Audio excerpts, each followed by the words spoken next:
Carole, bonjour. Je pense que tu as activé l'événement. Par contre, est-ce Il que tu commence à m'entends? s'enregistrer, donc on va démarrer du coup. Tu m'entends? Oui, et toi, tu m'entends? Oui, j'avais peur que tu m'entendes pas. Ok. Parfait. Bonjour tout le monde. Je vois que ça commence à réagir dans le chat.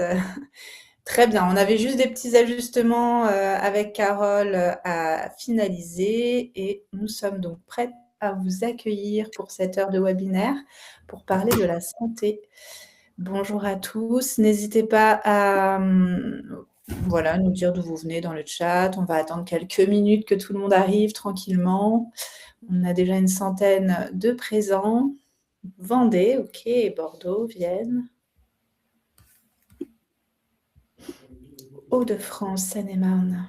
Parfait, mais il y a du monde. Il y a du monde pour parler de la santé aujourd'hui.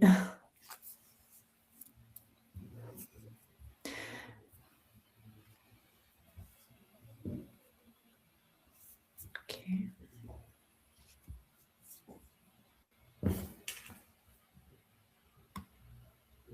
À peu près toutes les régions sont représentées, j'ai l'impression.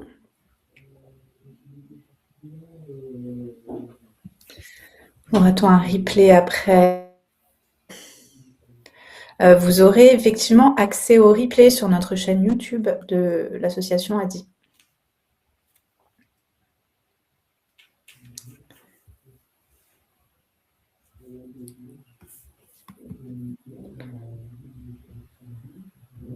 Donc, vous n'aurez pas accès au micro et à la caméra sur ce webinaire. En revanche, vous pourrez poser toutes vos questions dans le chat et on essaiera d'y répondre au maximum durant cette heure avec vous.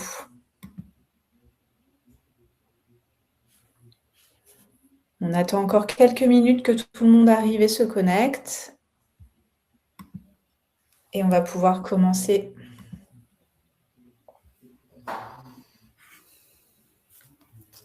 Bonjour, Tanger.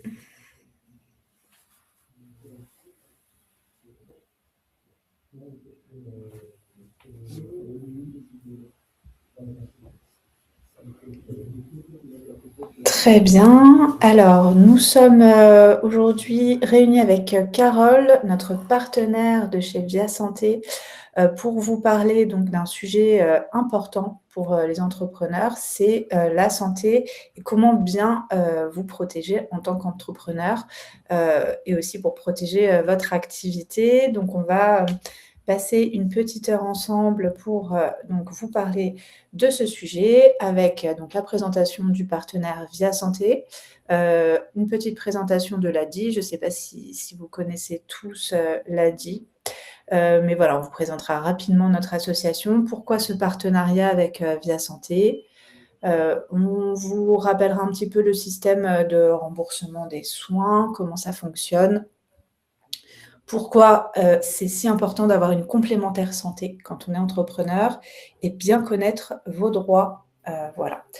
Et puis après, on aura une petite session questions-réponses s'il nous reste du temps à la fin pour prendre et répondre à vos questions. On ne pourra pas répondre à toutes les questions, en tout cas celles qui sont plutôt d'ordre personnel. Voilà, on va essayer de rester dans un cadre vraiment général pour des questions qui peuvent parler ou en tout cas toucher tout le monde. Voilà, on ne pourra pas rentrer dans des cas trop personnels, surtout en lien avec la santé. Il y a aussi une question de confidentialité, etc. Donc voilà, on va pouvoir commencer. Il y a du monde en tout cas aujourd'hui. Bienvenue à tous. Moi, je suis Vanessa de l'association ADI. Donc, je travaille à l'ADI avec Carole Duhaut de chez Via Santé, que je vais laisser se présenter également et présenter un petit peu Via Santé. Alors, j'espère que vous m'entendez tous et toutes. Bonjour. Donc, je suis Carole Duhaut de la mutuelle Via Santé, qui fait partie du groupe AG2R. Via Santé a pour vocation en particulier d'accompagner les chefs d'entreprise qu'ils aient un statut de TNS ou un statut de salarié, concernant leur couverture en santé et en prévoyance. Donc, comme je le disais, on fait partie du groupe AG2R. On est ce qu'on appelle la mutuelle du groupe AG2R, hein, donc axée sur la santé et la prévoyance. Donc aujourd'hui, on est répartis sur l'ensemble du territoire national. En gros, il y a une quarantaine d'agences, hein, Via Santé AG2R, et il y a à peu près 150 conseillers. Alors, c'est des conseillers qui peuvent soit intervenir au téléphone, soit intervenir physiquement dans les agences. Et qui peuvent avoir une fonction dédiée, par exemple, uniquement aux particuliers, uniquement au secteur pro, hein, c'est-à-dire les chefs d'entreprise et les couvertures pour leurs salariés. Donc, le groupe AG2R et notamment Via Santé met en place des services d'accompagnement pour ses adhérents, avec notamment une plateforme qui s'appelle Je vis bien-être. Aujourd'hui, avec la dématérialisation des échanges, nos adhérents sont de plus en plus sensibles aux services que peut apporter la mutuelle. Hein. Donc, cette plateforme Je vis bien-être a pour vocation soit de fournir des conseils, du coaching en ligne, toujours sur des sujets ayant rapport à la santé, hein. Des webinaires également. Donc, on travaille avec des experts qui sont pas salariés de Via Santé, hein, et ça peut être aussi bien des diététiciens, des médecins ou des sophrologues. Il y a à peu près 35 thématiques qui sont évoquées, notamment tout ce qui est lié au stress, tout ce qui est lié à l'alimentation, l'accompagnement également des enfants, et sur l'alimentation particulièrement.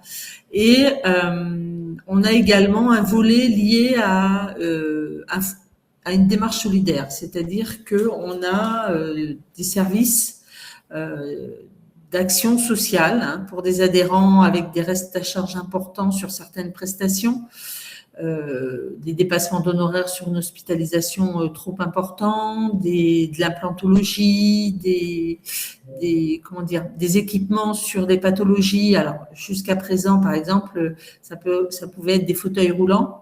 On verra un peu plus loin qu'il y a eu des évolutions avec le 100% santé. Aujourd'hui, il y a une participation du régime obligatoire et des mutuelles sur la location des fauteuils roulants. Mais ça restait, sur certaines pathologies, ça restait un poste très lourd, notamment par exemple pour les enfants, puisqu'ils ont vocation à grandir et il y avait besoin de changer les fauteuils régulièrement. On a également des partenariats sportifs et associatifs. Donc, on a le partenariat avec l'ADI. Ça peut être également des partenariats sportifs, mais toujours dans l'objectif de la santé et de l'inclusion, hein. Et on a également des actions solidaires sur l'ensemble du territoire.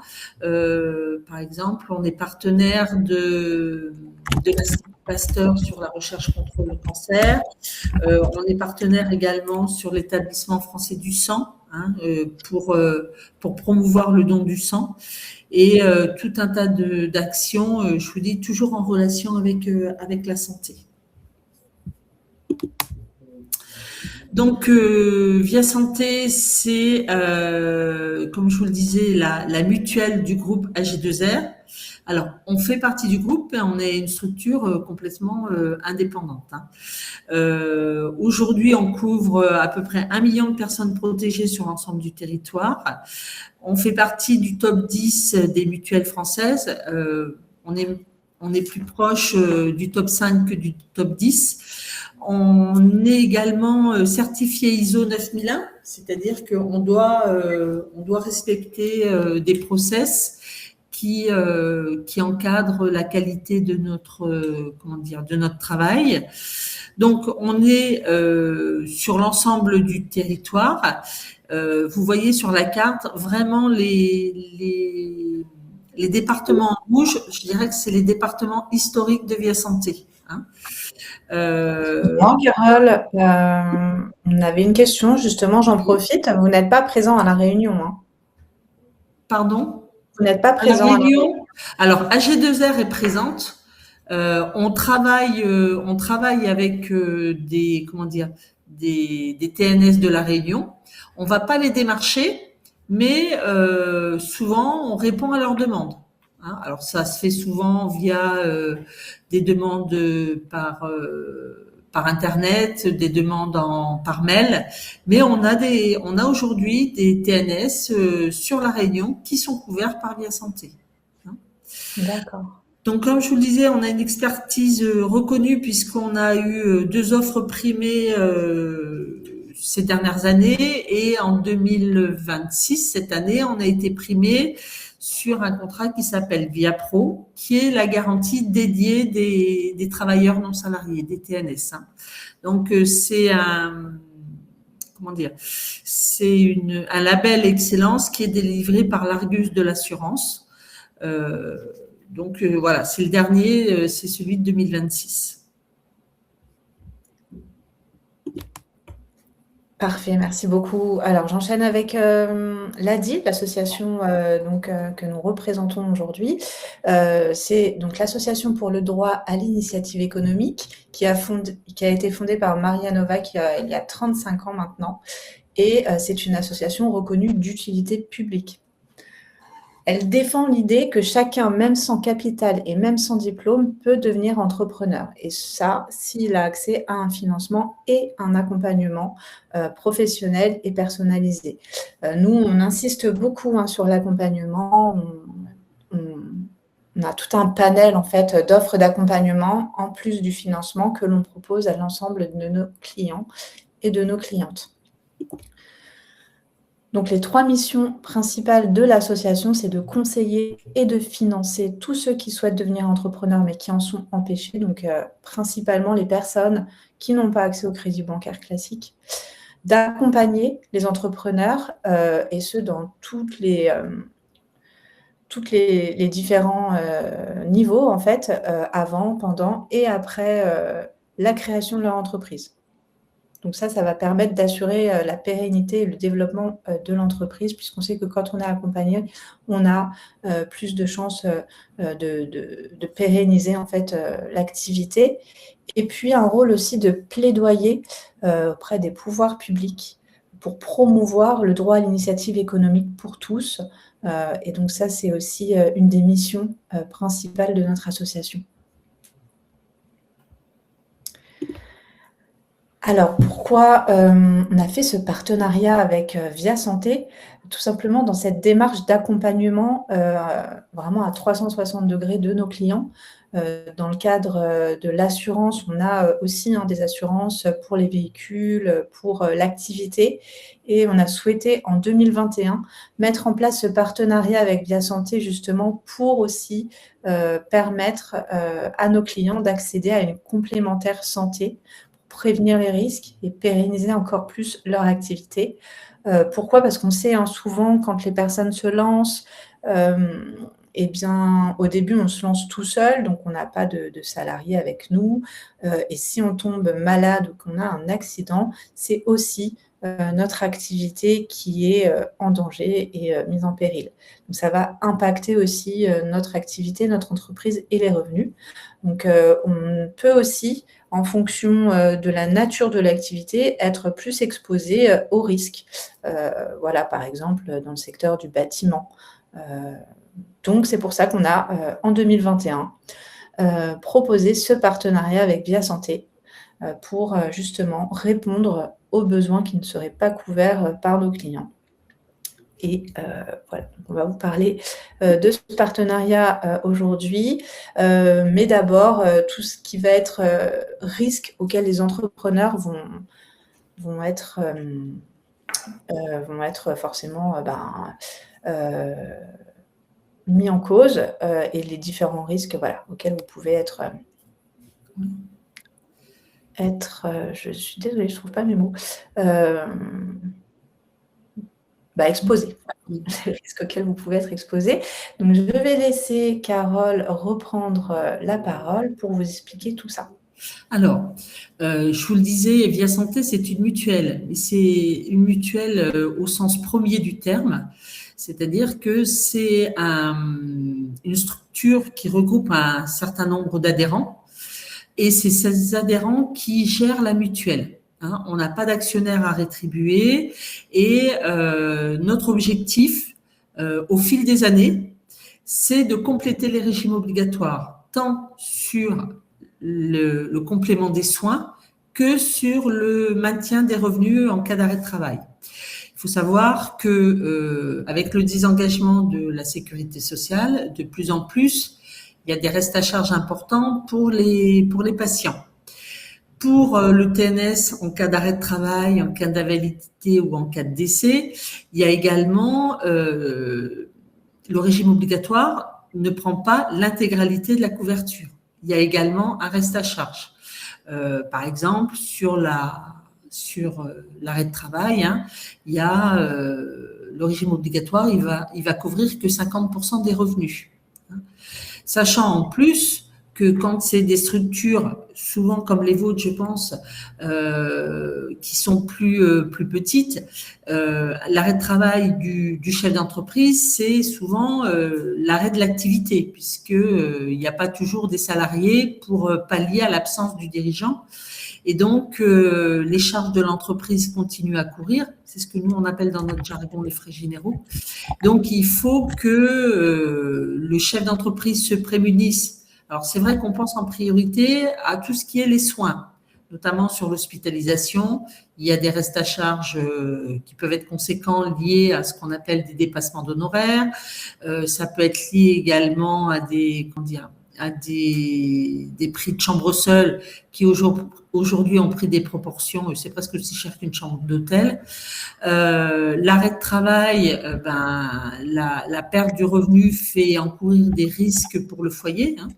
Donc, la vocation de la mutuelle, c'est de proposer à ces chefs d'entreprise des garanties pour maintenir, alors, pour les soins, pour le remboursement des soins, hein, compléter les soins, et pour ce qui est de l'arrêt de travail et l'invalidité, de permettre d'avoir des revenus pour ne pas mettre en péril le budget de la famille du dirigeant, du TNS, et le budget également de son entreprise, hein, pouvoir continuer à assumer les charges de l'entreprise.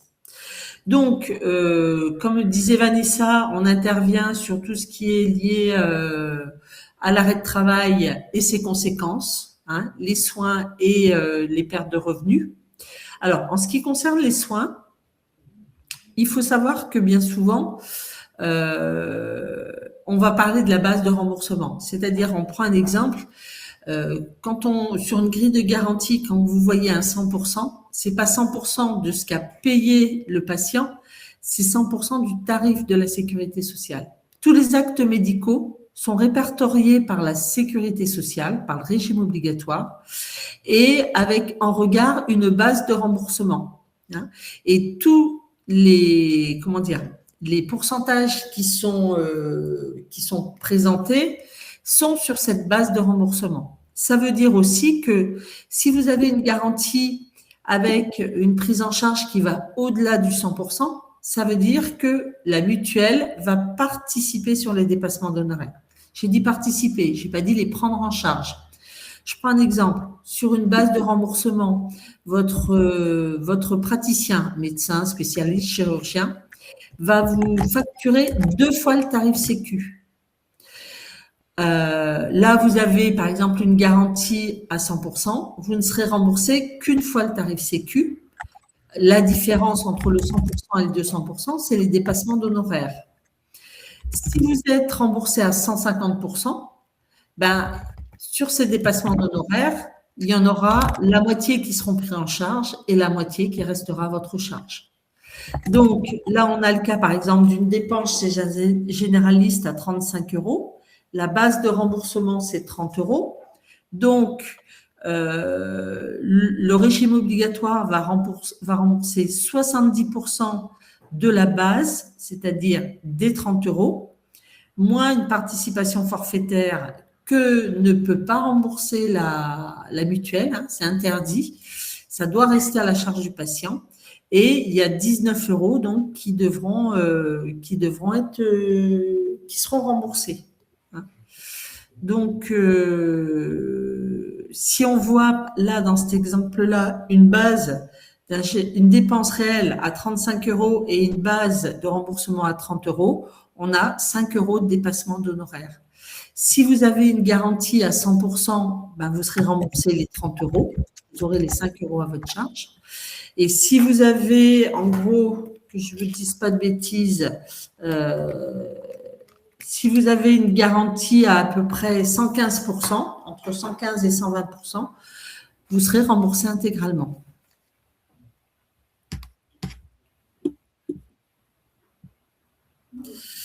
Là, je vois par exemple quelle attention Via Santé accorde aux médecines douces. C'est une prestation qui n'est pas prise en compte par la sécurité sociale, mais déjà depuis plusieurs années, Via Santé a fait le choix de participer sur les facturations des ostéos, enfin pas que, il n'y a pas que les ostéos dans la médecine douce, mais donner des participations sur les médecines douces, bien qu'il n'y ait aucune prise en charge de la sécurité sociale. Et donc, ça dépend de la formule que choisit l'adhérent, le TNS. Hein. Donc, l'objectif de la complémentaire santé, selon le niveau de garantie choisi, c'est d'être remboursé en totalité ou en partie des dépenses qu'il a engagées. Hein. Alors, on parle du régime obligatoire. Aujourd'hui, les TNS, artisans, commerçants, sont remboursés par le SSI, et ce SSI est géré par les caisses primaires d'assurance maladie au même titre que les salariés. Hein. Le reste à charge, c'est ce qui va, comme son nom l'indique, hein, rester à la charge du patient après le remboursement de la sécurité sociale, du ticket modérateur et éventuellement les dépassements d'honoraires. Le reste à charge, par définition, sur la facturation de la Sécu, c'est tout ce qui n'est pas pris par la Sécu. Après, la vocation de la mutuelle, c'est de prendre en charge ce qu'on appelle le ticket modérateur. C'est entre, par exemple, on a vu dans le cas précédent, la prise en charge était de 70%. Le ticket modérateur, c'est la différence entre les 70 et les 100%. Et c'est ça que va prendre en charge la mutuelle. En général, dans le cadre des contrats responsables, les mutuelles sont obligées d'aller jusqu'au remboursement des 100% du tarif de la base de remboursement. Par contre, le dépassement d'honoraires, là, c'est suivant le niveau de garantie choisi qu'il y aura ou pas une participation sur ces dépassements d'honoraires. Hein. Donc là, vous avez un exemple comme on a vu précédemment. Hein, il y a la base de remboursement le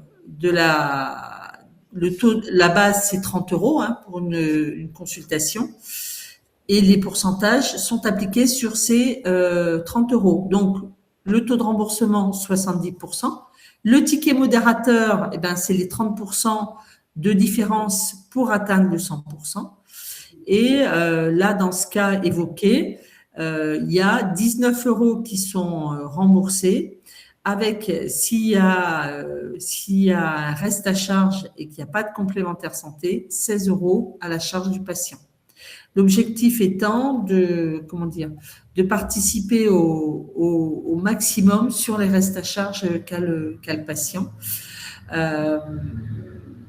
Là, je vois également l'orthodontie est-elle prise en charge? Oui, mais pareil, sur des niveaux différents. Alors, je dis oui, quand elle est acceptée par la sécurité sociale. Comme je vous l'ai dit, la mutuelle a l'obligation sur toutes les prestations qui sont acceptées par la sécurité sociale de faire le complément à minima à hauteur du 100% du tarif de la sécurité sociale. Hein.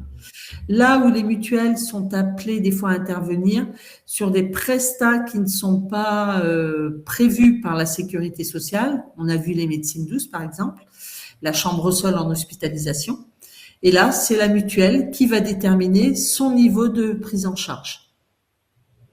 Alors, merci Carole. On fait une petite pause à questions. Du Oui. coup, on en a d'autres dans le chat avant de passer à la suite. La garantie Via Santé prend en charge les soins relatifs à la santé mentale, l'optique et le dentaire pour une personne de plus de 50 ans. Oui, il n'y a pas de limite d'âge. C'est ce que je disais tout à l'heure, on est un organisme mutualiste. Vous pouvez souscrire à 70 ans, 80 ans, il n'y a aucune limite d'âge chez nous. On verra un peu plus loin. L'âge a quand même un impact. C'est sur le calcul des cotisations. Pourquoi? Parce que quand on a 25 ans ou quand on en a 60, alors on entend souvent dire les gens plus âgés ont des soins plus onéreux. Oui, ils sont pas plus malades, mais ils ont des soins qui sont plus onéreux. Quand on a 25 ans, on va peut-être passer une radio parce qu'on s'est fait une entorse. Et quand on en a 60, on va peut-être plus passer un IRM, un scanner sur une pathologie qui peut être plus lourde. Et donc, sur des appareils qui sont beaucoup plus onéreux et donc beaucoup plus chers. Et la Sécu ne va pas rembourser l'intégralité de la facturation. Ok, et donc il y a bien des formules avec les soins Oui. relatifs à la santé mentale, l'optique et le dentaire. Oui, alors il faut savoir que pour la santé mentale, suite au Covid, il y avait eu un dispositif qui avait été présenté dans un premier temps temporaire de prise en charge concernant la santé mentale, et ensuite c'est rentré c'est rentré dans les lois de financement de la sécurité sociale. Donc aujourd'hui, la Sécu et la mutuelle remboursent des consultations, par exemple chez le psy. Par contre, dans certaines limites, en nombre de consultations, en nombre de facturations, mais oui, on les prend en charge. Et on a aussi, dans le cadre de ce qu'on avait vu tout à l'heure, on a des applis, des webinaires sur la santé mentale, hein, pour accompagner nos adhérents sur ces sujets. Très bien, merci. Alors, une assurance en cas d'arrêt maladie pour verser un complément de Oui. salaire. Oui, hein, ça va être la Oui. prévoyance, on Oui. va en parler aussi. Et je suis déjà couverte sur la mutuelle de mon époux, je crée une auto-entreprise, dois-je obligatoirement souscrire à ma propre mutuelle ou puis-je rester sur son contrat? Non, vous pouvez rester sur son contrat. Il n'y a pas d'obligation. Surtout le statut d'auto-entrepreneur, c'est un statut juridique un peu particulier. Il a souvent vocation à être transitoire avant un changement de forme juridique de l'activité.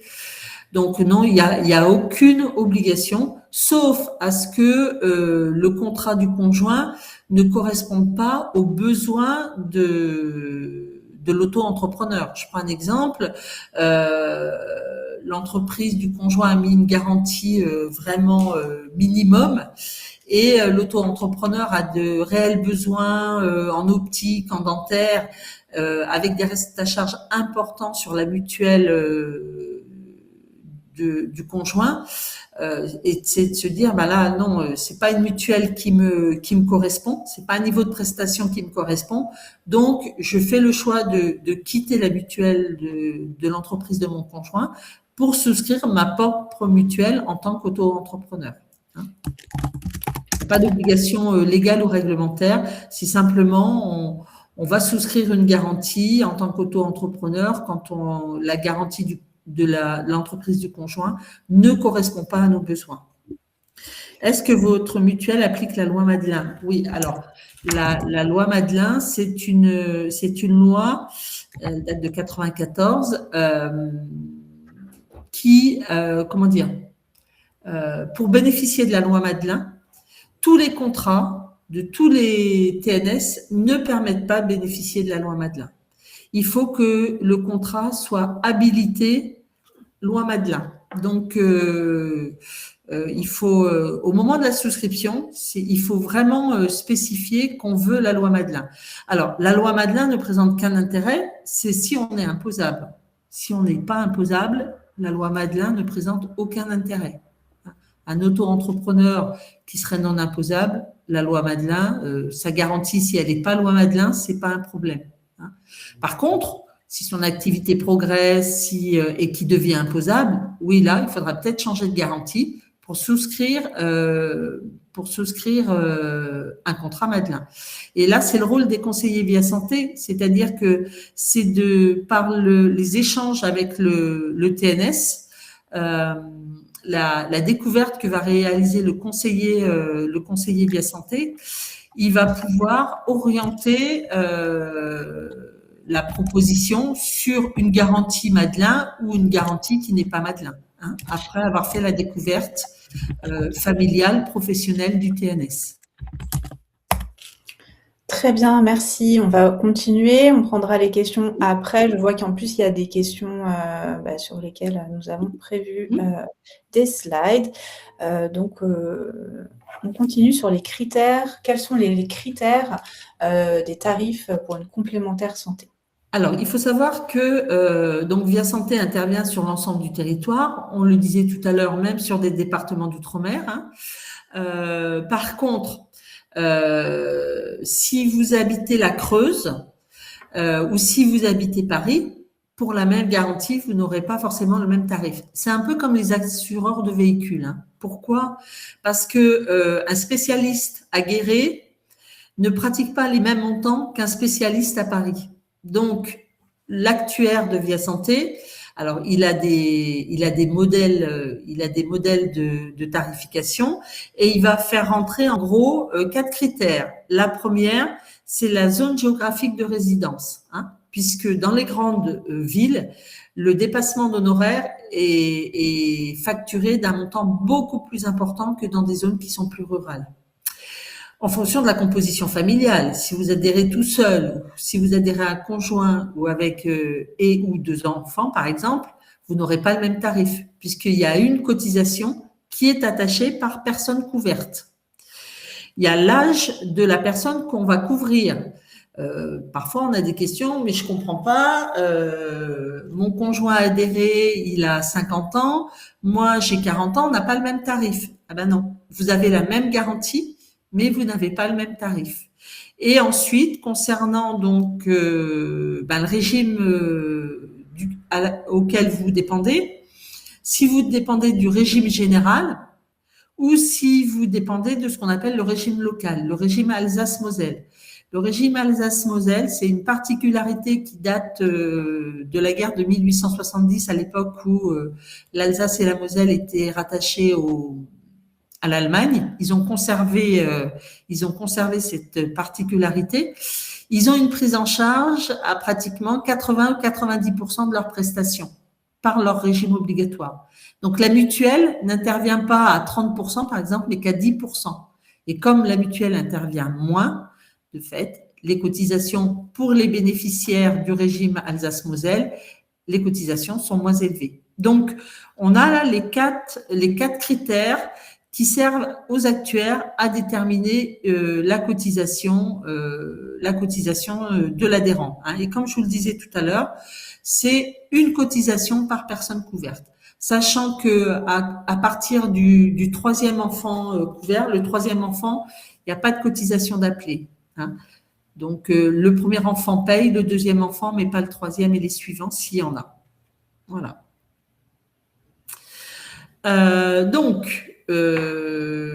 Là, on est sur une slide, la complémentaire santé collective concernant l'individuel.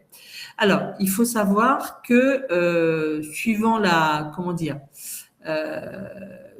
votre forme juridique, vous pouvez bénéficier d'un contrat et déduire vos cotisations de vos bénéfices. Hein. C'est ce qu'on appelle la loi Madelin, par exemple. Quand vous êtes en micro-entreprise, juridiquement, c'est pas Via Santé, hein, juridiquement, les micro-entreprises ne sont pas concernées par la loi Madelin. Donc, vous pouvez faire un contrat individuel, Madelin ou pas Madelin, mais par contre, sur la micro, si vous faites un contrat Madelin, parce que la prestation correspond plus à vos besoins, etc., vous n'aurez pas le bénéfice de la déduction fiscale parce que la forme de votre micro-entreprise n'entre pas dans le champ de la loi Madelin. Hein. Et si vous êtes président ou cadre, là, par contre, vous êtes assimilé à un salarié de l'entreprise. Hein.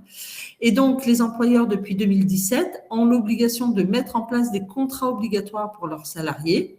En tant que président ou cadre de votre entreprise, vous êtes assimilé à un salarié. Donc, vous pouvez bénéficier de la couverture des salariés avec la participation d'employeurs sur la cotisation de la mutuelle.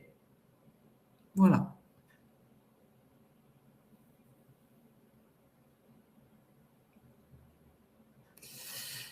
Alors, là, on va parler de la prévoyance, ce qui est, selon moi, l'aspect le plus important de la couverture du TNS. On a parlé de compléments des soins, des consultations, des médecines douces. Par contre, ce qui met vraiment en péril le budget d'une famille ou l'avenir d'une entreprise, c'est l'arrêt de travail du salarié. On peut avoir des soucis de santé, changer ses lunettes, avoir des soins dentaires, sans que ça stoppe l'activité du chef d'entreprise, qu'il soit TNS ou salarié cadre de son entreprise. Par contre, à partir du moment où il est en arrêt de travail, et sur un arrêt de travail qui peut être long, là, ça peut mettre en difficulté le budget de la famille et le budget de l'entreprise. Le régime de base ne verse que 50% du revenu. Alors, j'ai suffisamment d'ancienneté dans la mutuelle pour avoir entendu pendant des années, un peu moins maintenant, mais pendant des années, j'ai pas le droit d'être malade, je suis obligée de travailler. Par contre, par expérience, je peux vous dire qu'un chef d'entreprise avec la meilleure volonté du monde, quand il est dans le coma suite à un accident, même avec la meilleure volonté, il n'ira pas travailler. Il y a des traitements lourds. Alors, c'est pas une question d'âge. Hein. On voit, nous, toutes les semaines, des chefs d'entreprise à 30 ans à qui on annonce qui viennent d'avoir un cancer, avec des traitements chimio qui vont être lourds et qui vont impacter leur activité. L'arrêt de travail, ça n'est pas lié à un âge. Alors, certes, il y a des professions qui sont plus à risque. Hein. On parlait des métiers du bâtiment. Il y a des métiers où il y a des risques professionnels. Par contre, il y a une chose à retenir en prévoyance.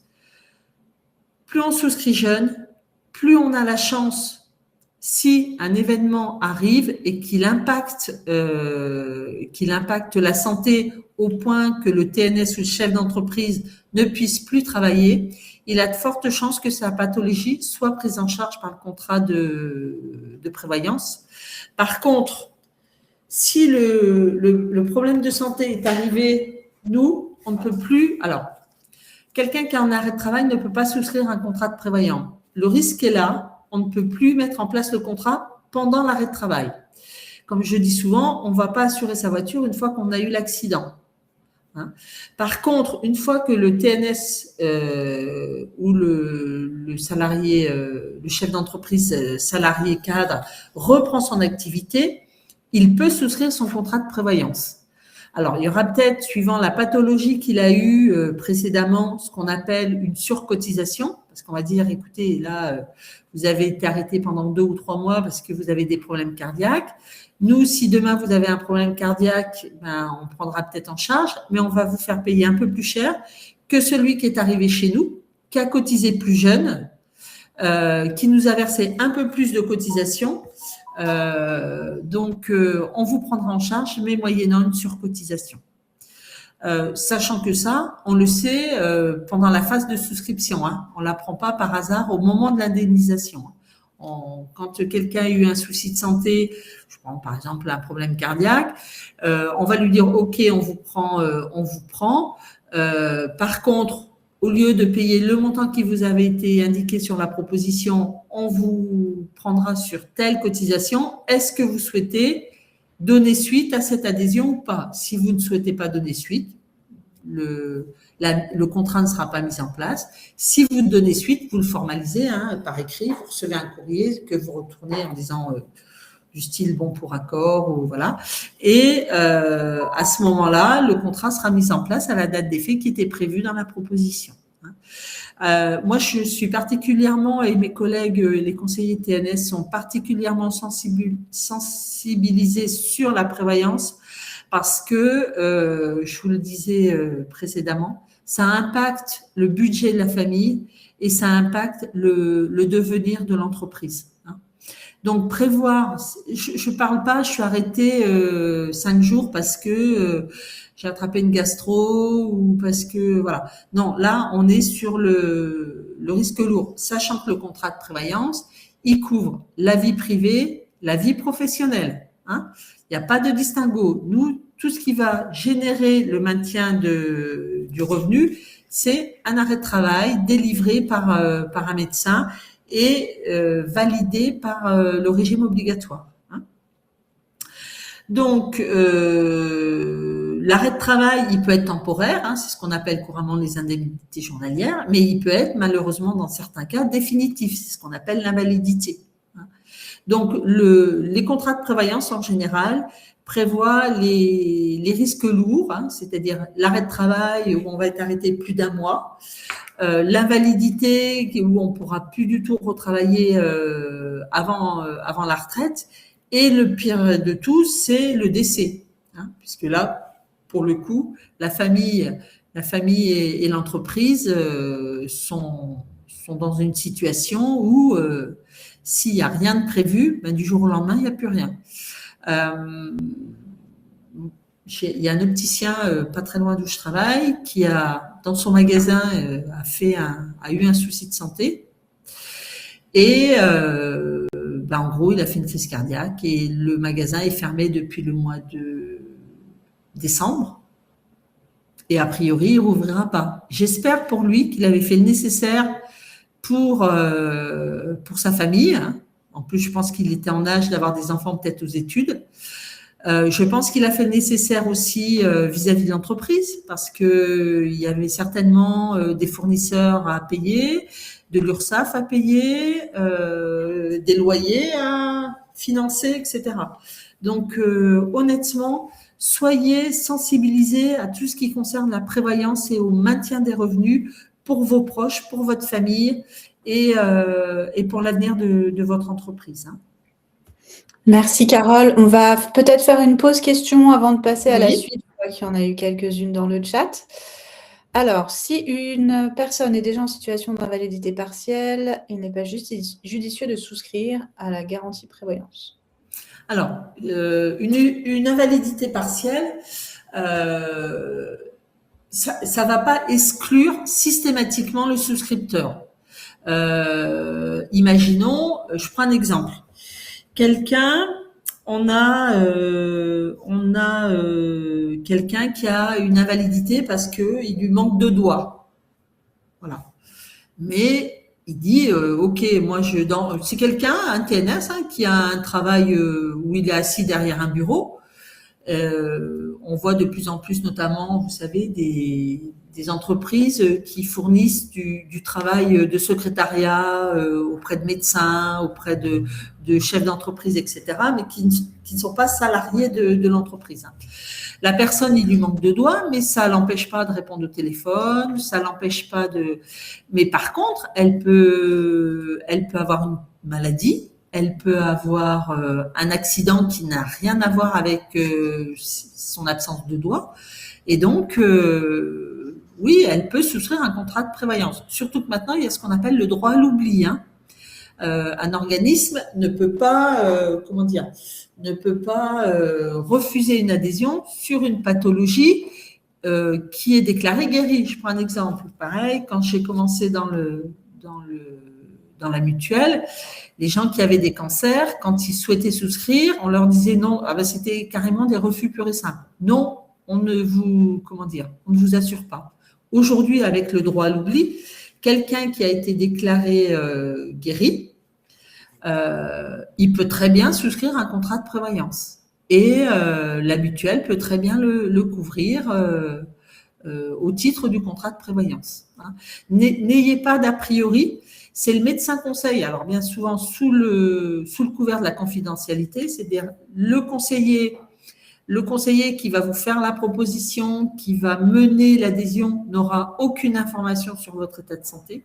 Il n'y a que le médecin conseil de l'organisme qui assure et vous qui seront au courant, puisqu'il y aura des échanges de courrier ou de mails, qui seront au courant des documents demandés, de l'état de santé, etc.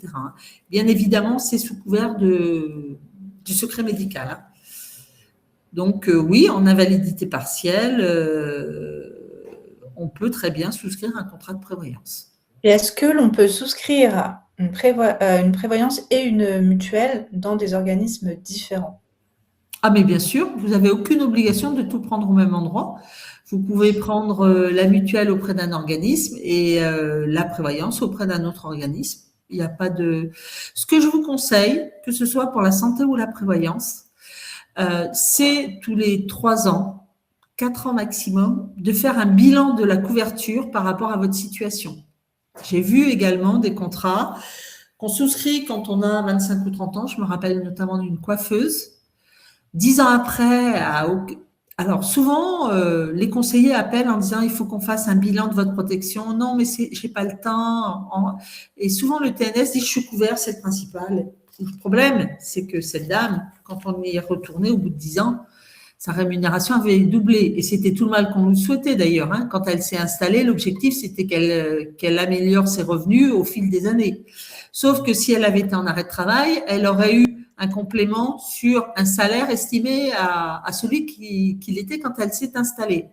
Alors là, il n'y a pas eu péril en la demeure puisqu'on est arrivé au bon moment, mais un contrat de prévoyance ou un contrat de mutuelle, ça doit évoluer en fonction de la situation familiale, professionnelle du TNS. Tous les 3 ans, il faut faire un bilan pour voir si la couverture est toujours adaptée. Pareil, un exemple, je m'assure pour une 2 chevaux, j'achète une Mercedes, mais à aucun moment je dis à mon assureur que j'ai une Mercedes. Le jour où j'écrase la Mercedes, l'assureur va dire je suis désolé, moi vous m'aviez dit que vous aviez une 2 chevaux, je vous assure au prix de la 2 chevaux.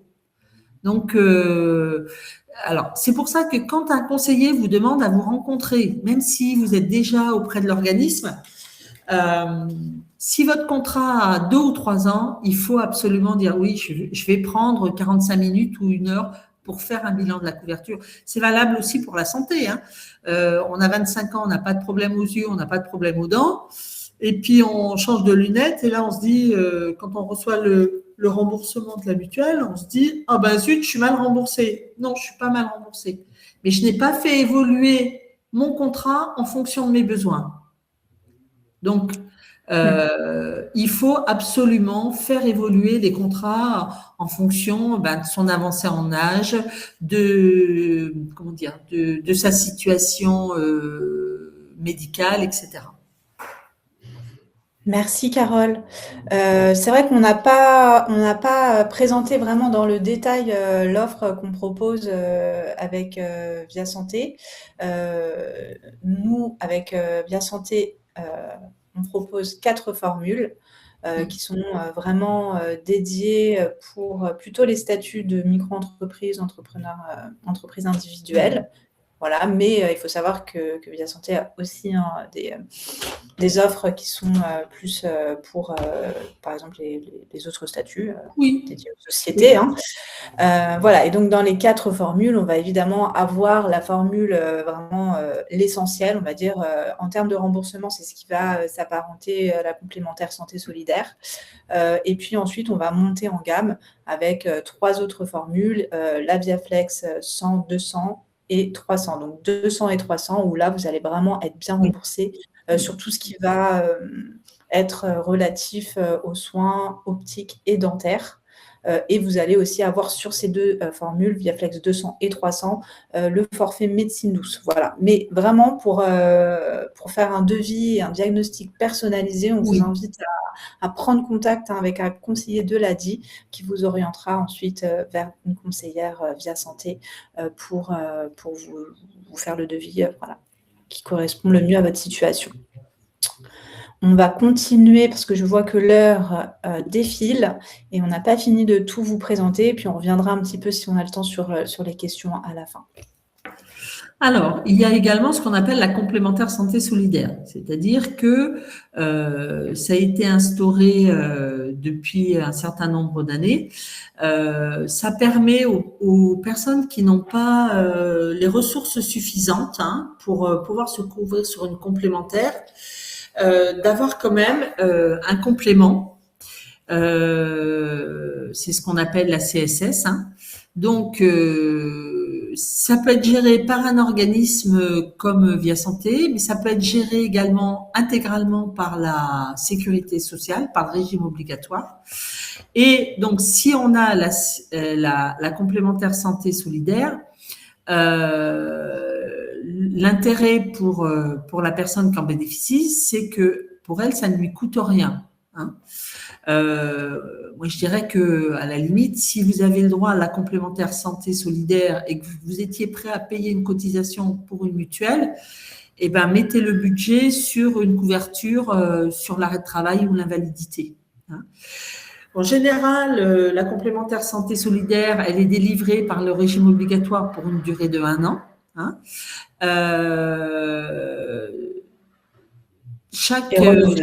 Chaque année, voilà, il faut refaire un dossier si vous voulez que ce soit renouvelé. Et tant que vous êtes couvert par la complémentaire santé solidaire, vous avez une prise en charge à 100%. Vous n'avez pas d'avance de frais. Par contre, s'il y a des dépassements d'honoraires, là, ils pourront être à votre charge. Donc, ce que font également les conseillers Via Santé, c'est qu'ils vont suivant votre profil, peut-être vous orienter vers la CSS. Si vous n'êtes pas informé, dire avant, je vais vous faire une proposition de mutuelle, mais il serait peut-être judicieux de contacter votre régime obligatoire pour voir si vous n'avez pas le droit à la complémentaire santé solidaire. Est-ce qu'on peut compléter justement, si on est bénéficiaire de la complémentaire santé solidaire, d'une surcomplémentaire? Oui, ça existe, en effet. Alors là, par contre, il y aura une participation financière du TNS, mais en effet, on peut prendre une garantie. Alors, c'est une garantie qui a été fixée réglementairement, ou si on ne prend pas cette garantie qui vient compléter la CSS, on est là après sur une garantie purement individuelle, avec une participation financière. Mais oui, on peut la compléter. Et de même, j'ai vu une question qui s'apparente un petit peu plus haut. Si on est salarié et indépendant en même temps, donc 50-50, est-ce qu'on doit prendre 2 mutuelles? Non. Alors, moi, je dirais que la logique, la première étape, c'est si vous êtes dans une entreprise, que le niveau de la mutuelle vous correspond, et l'employeur, normalement, doit en prendre 50%. Je parle pour le salarié, je ne parle pas pour la famille. Vous avez tout intérêt à garder la mutuelle de votre employeur, tant que vous êtes chez cet employeur. Par contre, si demain, le niveau de la mutuelle ne vous correspond plus ou si vous n'êtes plus salarié de cette entreprise, là, oui, il faudra prendre une garantie au titre de votre activité de TNS. Mais vous n'êtes pas obligé de prendre, parce que j'ai 2 activités, je prends 2 mutuelles. Non. C'est en général, avec la participation de l'employeur sur la cotisation du salarié, il doit en prendre au moins la moitié. De fait, la garantie peut être plus intéressante qu'une garantie individuelle que vous pourriez souscrire sur votre statut de TNS. Par contre, je quitte l'entreprise où le niveau mis en place par l'entreprise ne correspond pas à mes besoins, parce que j'ai des problèmes, je consulte régulièrement des spécialistes avec dépassement d'honoraires et la garantie de mon employeur ne le prévoit pas. J'ai des pathologies, je vais régulièrement consulter pour la médecine douce, la garantie de l'employeur ne le prévoit pas.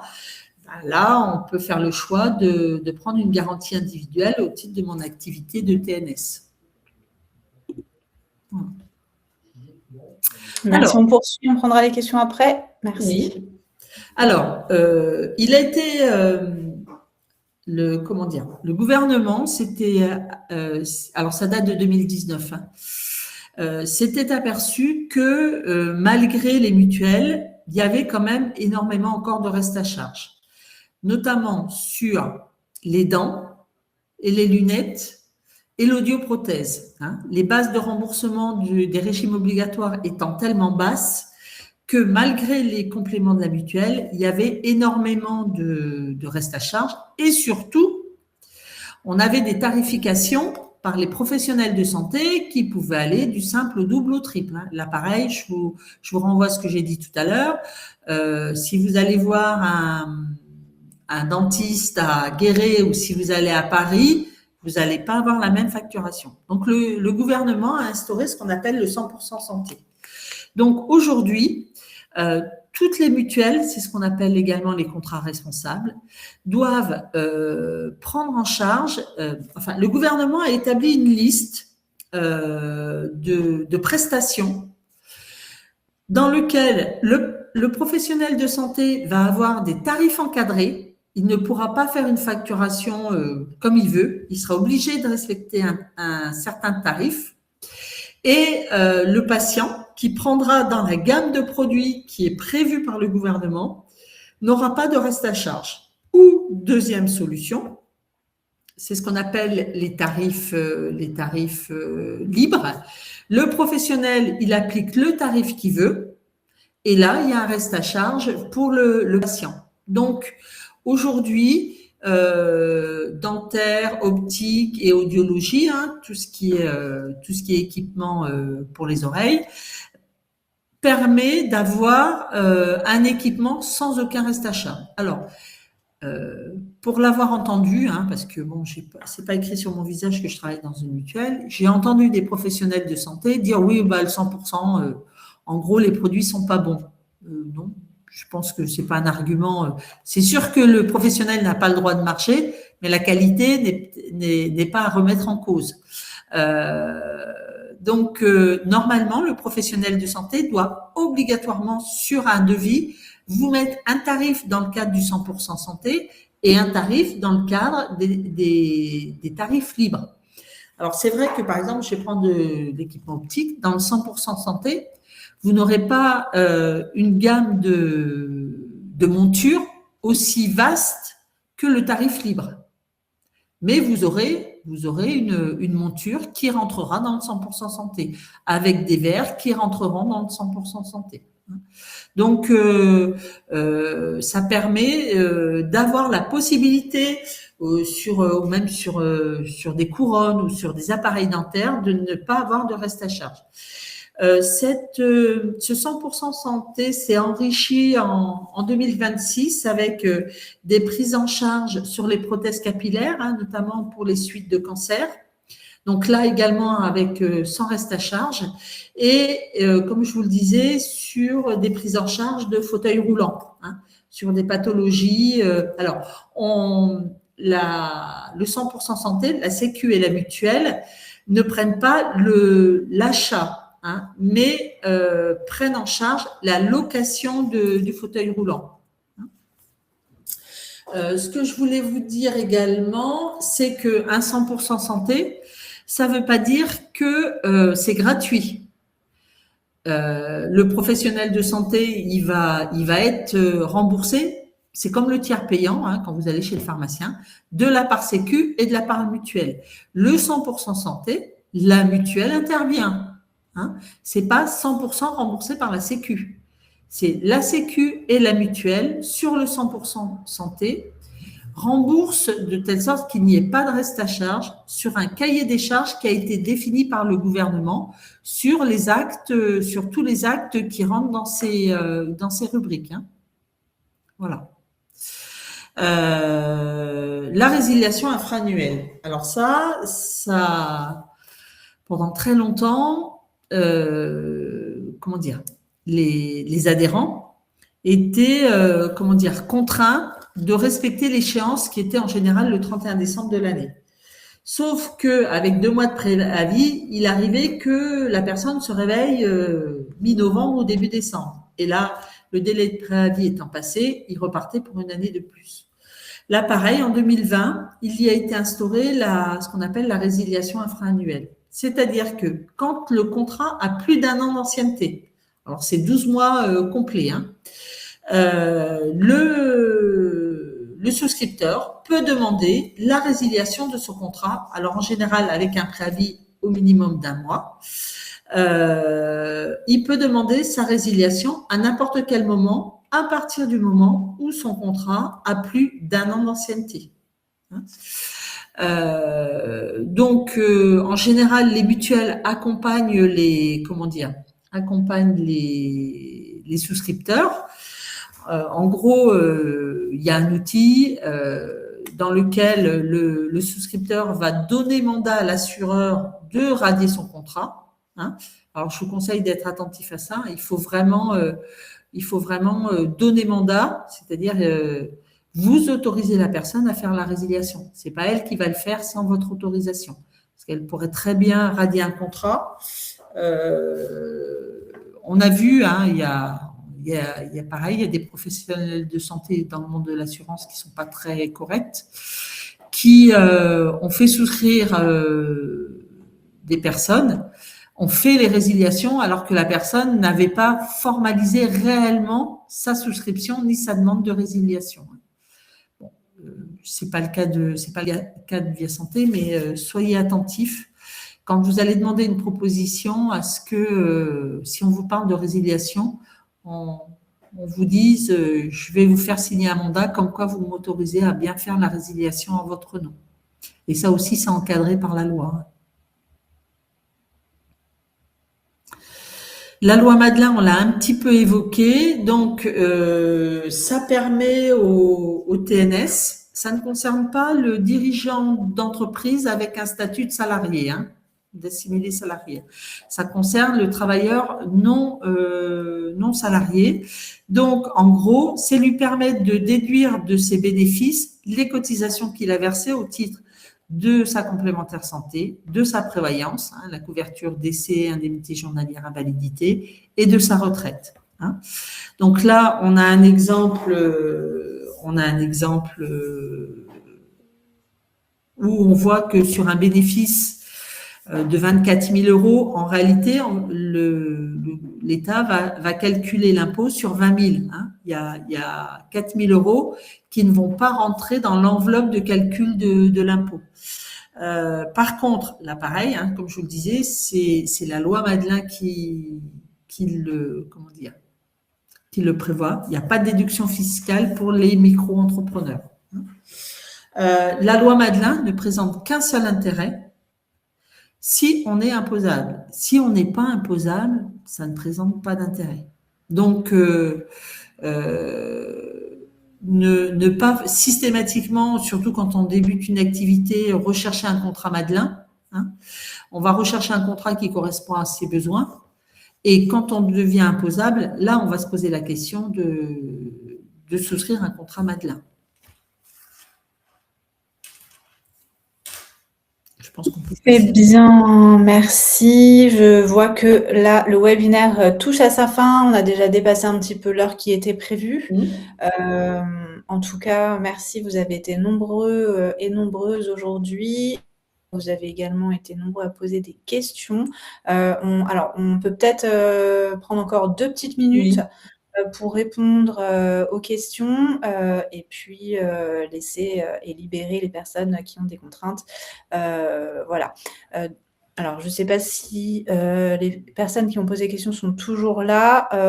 En gros, bon, il y en avait plusieurs. Est-ce que dans le traitement d'un cancer, 100% santé prend en charge les soins de médecine douce?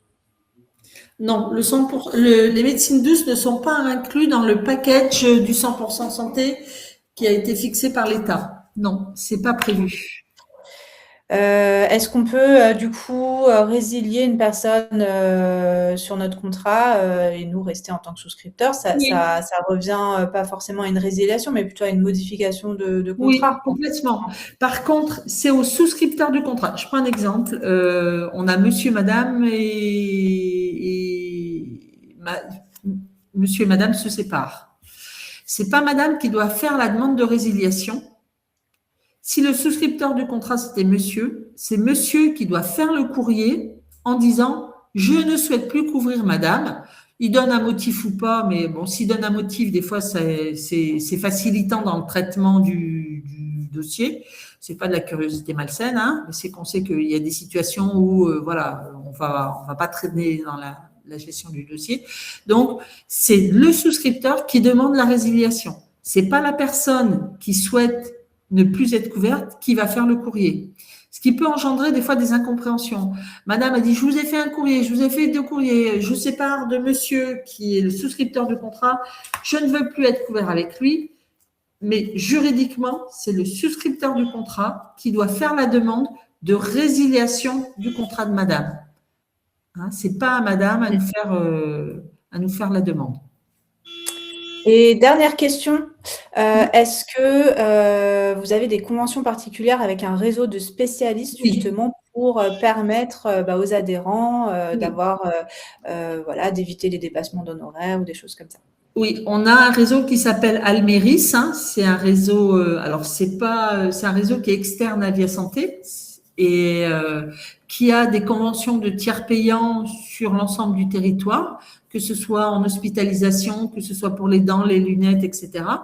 Et en effet, avec ce réseau Alméris, on peut être amené à ne pas faire d'avance de frais. On peut. Je ne dis pas que c'est systématique, parce que quand il y a des dépassements d'honoraires ou des restes à charge, il peut y avoir encore des… On peut demander, malgré le système Alméris, à ce que le patient règle ce qui n'est pas pris en charge par la mutuelle et par le régime obligatoire. Mais on a fait le choix de travailler avec Alméris parce que c'est un organisme donc, qui traite les tiers payants avec les professionnels de santé et qui a énormément de conventions de telle sorte que la majorité des cas, il n'y a pas besoin de faire d'avance. Je vous rappelle que pour bénéficier du tiers payant, il faut que le professionnel de santé ait signé un accord avec, par exemple, un organisme comme Alméris. On ne peut pas avoir de tiers payant chez, par exemple, la médecine douce. En médecine douce, il n'y a pas de tiers payant. Pourquoi? Parce que déjà, il n'y a pas de participation de l'employeur, il n'y a pas de prise en charge du régime obligatoire. Il y a certaines situations où